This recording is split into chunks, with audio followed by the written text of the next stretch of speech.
Yaani binadamu bana, binadamu hamna jema.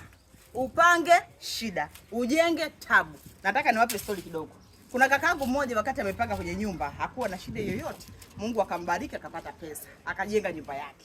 Wakati anajenga ile nyumba, akatokea mama mmoja akamuuliza, "Utapaweza?" Yule kaka yangu akajibu, akasema, "Bana, mimi nitapaweza, kwani shida nini?" Kwenye moyo akasema, kama nimetafuta pesa ya kujenga mpaka nimefika hapa, nitashindwa kupamalizia. Kweli Mungu si Athmani. Akajenga, akamaliza, akahamia kwake. Ndugu zangu,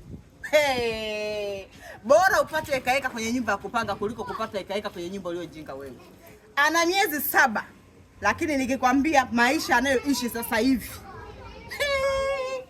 Kwanza ana watoto wawili, watoto wote wana POP za mikono. Ana yeye ana POP kwenye mguu. Wanaumwa familia nzima. Yaani ni majanga juu ya majanga juu ya majanga juu ya majanga. Hivi binadamu mna nini? Mnataka tukate roho mazuri yetu hamyataki. Binadamu usda. Hapana ise. Binadamu.